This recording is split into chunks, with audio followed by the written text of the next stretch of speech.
Kamala Harris is hiring. She is looking for a vice presidential candidate to join her ticket and could announce that person as early as Tuesday. But I wonder if any of these contenders you're looking at have read about what it's like to work for Harris. Reports of a harsh work environment under Kamala Harris have since resurfaced. And former Speaker Kevin McCarthy, who's also from California, said this about what he's heard working for her is like. It is known in California and it's known in Washington. It is a heroic work environment if you work for her. Nobody lasts very long. Even as VP, when she didn't do anything, she could not keep staff. That is a person that the press will never talk about. How she treats people around her is a real indication of what she'll do in the future.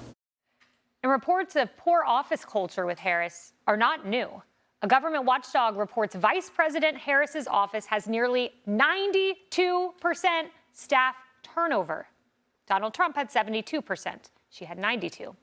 Back in 2022, one Harris aide said this about working for Kamala, quote, "It's always been a problem. You have to have your people around you." And a 2019 op-ed about then Senator Harris revealing, quote, "Senator Harris vocally throws F-bombs and other profanity constantly in her berating of staff and others. The staff is in complete fear of her, and she uses her profanity throughout the day." Even MSNBC host and former Harris staffer Symone Sanders hinted at struggling to work for the vice president. It was new for me when I worked for her because I had never worked for a high-profile woman before. I had only ever worked for men. And there was one day at work where I was like, "Ma'am, you might be the last woman I work for because this is a there's a story there. It's a lot. This a lot that we got to deal with over in here." It was something though that I think any candidate, any person in power needs to be aware of what the criticism is. I mean, candid, smart words. Symone was a huge part of the staff, Emily. And I remember when Symone left, this tweet went viral of this guy named David Gins, because a lot of people were leaving the office. Let's pull it up. This was him sitting at a desk outside of the office. "My name is David Gins. I work for Vice President Harris on behalf of the American people." And people said, "Blink twice if you need help, David." Yes. I remember covering that on the couch. We laughed hysterically at that poor thing. Look, at the end of the day, too, a culture like that is not hard to remedy, and rumors like that are not hard to overcome. So to me, I think I'll just leave it there for your own extrapolation.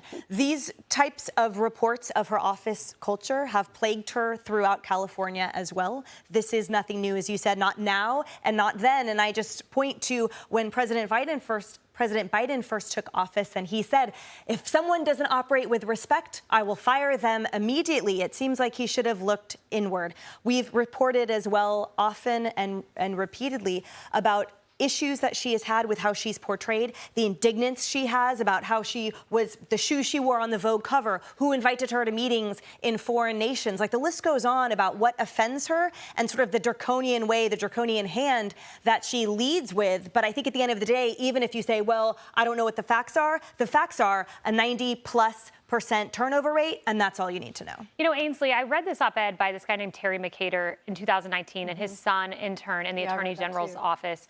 And he said that she made people stand and address her as a general, and that younger staffers were told not to look her in the eye. And I just compared it to Trump, who regularly engaged with interns when he walked by, didn't care if people stood. He was the president. Right. What a difference. He calls people, if you worked for him, he would call your mom and say, "Put her on the phone. Let me talk to her. If you said my mom loves you." He's so personable and likable when you're around him one-on-one. And the F-bombs and fear, toxic. When y'all were reading all this, weren't you so grateful you work at Fox News? Yes. Can you imagine if we were treated this way? Only 4 of her original 47 staffers from year 1 are still there. You can tell, you're quoting Maya Angelou. This is similar. You can tell a lot about someone if you work for them. Yes. And when you're mean to staff, guess what comes? Leaks. Leaks. Also, you know, it's so funny. We started the show off with this this wise Kamala Harris, who all of a sudden, just in the last 48 hours, has changed her mind on a myriad of subjects. But honestly, you know, if you can't be able to be candid with the President of the United States as a staffer, then that would mean a lot of things would go wrong, would just get worse. You know, that's my concern as a voter, as an American citizen. The ability of whoever's in the Oval Office to recognize from time to time we don't get it right. Yeah. And who would have the heart, the nerve, the guts to be able to say, Madam President, this is wrong. And, you know, I was reading an Axios report about a time she interrogated Karine Jean-Pierre during the campaign so much that other staffers noticed it. Well, what I find so interesting about this whole thing is that a toxic workplace is the HR department's worst nightmare. And that you end up with lawsuits and things get leaked and it goes public and everything. Think of Ellen DeGeneres, another California lady who got outed. And this was after years of her having this successful talk show and everybody loved her. Oh, she's so funny. Oh, she's so sweet. But once one person came out and started talking about the toxic workplace at Ellen DeGeneres' show, everybody started coming out, including people that had been on her show. So I just wonder if it's a matter of time before we get more details. Great point. The Trump campaign should create a new coalition, angry Kamala Harris staffers for Trump. You want to break the internet with that one? Come on now. Yes. That's a hell of a Zoom call. No, I'm just joking. Hey everyone, I'm Emily Campagno. Catch me and my co-hosts Harris Faulkner and Kaylee McEnany on Outnumbered every weekday at 12 p.m. Eastern, or set your DVR. Also, don't forget to subscribe to the Fox News YouTube page for daily highlights.